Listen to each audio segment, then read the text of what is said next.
स्वागत है आप सभी का मेरा इस अपने YouTube चैनल पे। तो आज की इस वीडियो में मैं आपके लिए थ्री गॉर्जियस डैम के बारे में कुछ इंपॉर्टेंट इन्फॉर्मेशन लेकर के आया हूँ। इस डैम के बारे में अक्सर ये बात कही जाती है कि जब से इस डैम का निर्माण हुआ है तब से लेकर के अर्थ अब तक अर्थ की जो रोटेशन है उसमें करीब 0.6 मिली सेकेंड जो अर्थ की रोटेशन स्पीड है उसमें जो है कमी आई है। तो आखिरकार ये डैम क्या है, कब बना, इसे बनाने का क्या पर्पस था और चाइना को आखिरकार इसकी जरूरत क्यों पड़ी, तो इसके बारे में थोड़ा सा हम बात करेंगे। तो सबसे पहले चलते थ्री गॉर्जियस डैम की हिस्ट्री की तरफ। History of the three gorgeous dam.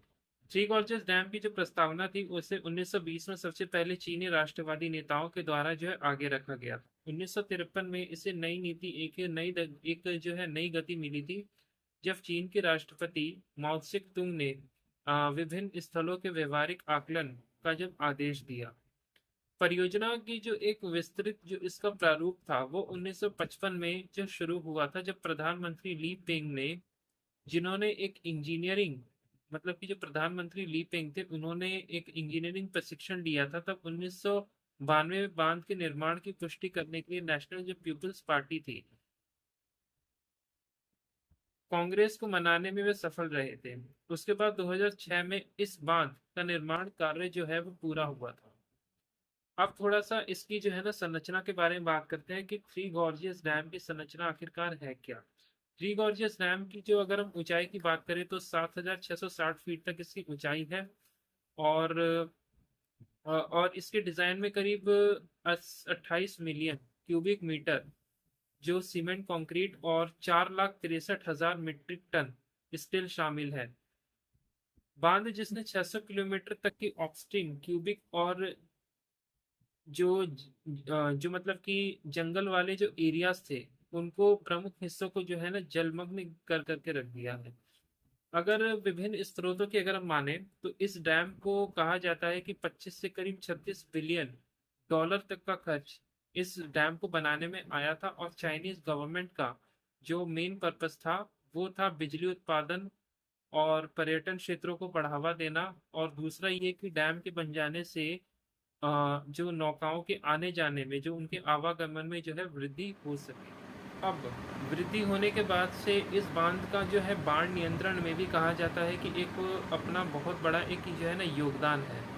कई वर्षों से यांगसी नदी में जो चाइना की सबसे जो है बड़ी नदी है, समय समय पर आने वाली बाढ़ और प्राकृतिक आपदाओं से प्रभावित लोगों के लिए एक चिंता का बड़ा वो स्रोत रही है। यांगसी नदी दुनिया की तीसरी सबसे लंबी नदी है और इसकी जो लंबाई है वो करीब 6,357 किलोमीटर तक फैली हुई है। बाढ़ के मौसम में तो थ्री गॉर्जियस डैम जो है वो इस नदी को नियंत्रण करने में सबसे ज़्यादा उपयोगी वहाँ पर माना गया। लेकिन बांध द्वारा उत्पन्न जलाशय 405 वर्ग किलोमीटर के क्षेत्र को कवर करता है, जिससे वहाँ का जो अधिकतर हिस्सा पूरी तरीके से जलमग्न हो गया। और इसके काफ़ी सारे मतलब कि इसको लेकर के विवाद भी खड़ा हुआ कि जो है थ्री गॉर्जियस डैम जो है सही नहीं है या फिर इससे वहाँ की मरीन लाइफ ख़त्म हो रही है। तो हम ये आगे जो है वीडियो में अभी हम देखेंगे। अब वृद्धि होने के बाद से इस बांध का जो है बाढ़ नियंत्रण में भी कहा जाता है कि एक अपना बहुत बड़ा एक जो है ना योगदान है। कई वर्षों से यांगसी नदी में जो चाइना की सबसे जो है बड़ी नदी है, समय समय पर आने वाली बाढ़ और प्राकृतिक आपदाओं से प्रभावित लोगों के लिए एक चिंता का बड़ा वो स्रोत रही है।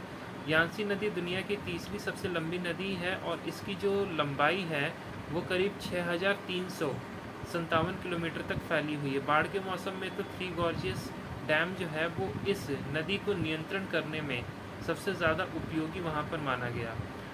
लेकिन बांध द्वारा उत्पन्न जलाशय 405 वर्ग किलोमीटर के क्षेत्र को कवर करता है, जिससे वहाँ का जो अधिकतर हिस्सा पूरी तरीके से जलमग्न हो गया। और इसके काफ़ी सारे मतलब कि इसको लेकर के विवाद भी खड़ा हुआ कि जो है थ्री गॉर्जियस डैम जो है सही नहीं है या फिर इससे वहाँ की मरीन लाइफ ख़त्म हो रही है। तो हम ये आगे जो है वीडियो में अभी हम इस डैम का बिजली उत्पादन में भी चाइना में एक बहुत बड़ा योगदान है।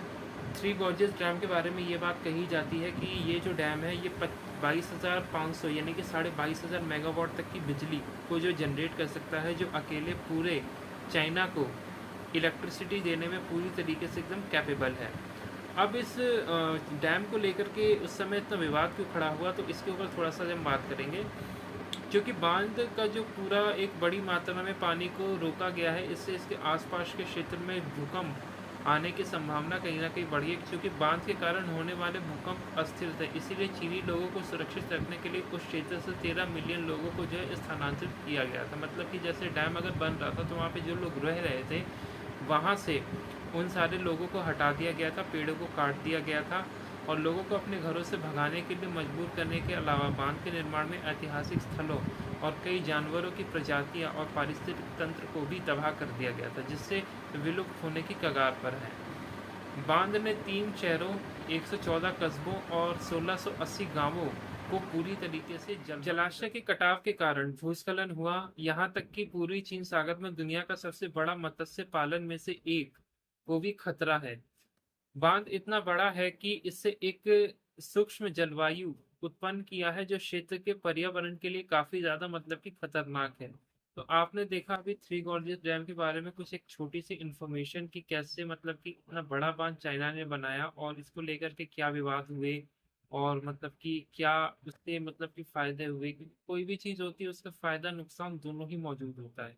तो हमने फायदे भी देखा, हमने नुकसान भी देखा और इस बड़े डैम की वजह से पृथ्वी की जो रोटेशन थी उसमें किस तरह से कमी आ गई, ये भी हमने इस वीडियो में देखा। तो अगर आपको वीडियो अच्छी लगी है तो प्लीज चैनल पे बने रहें, वीडियो को लाइक करें, चैनल को सब्सक्राइब करें ऐसे इंफॉर्मेटिव वीडियो देखने के लिए। तो आज के लिए बस इतना ही।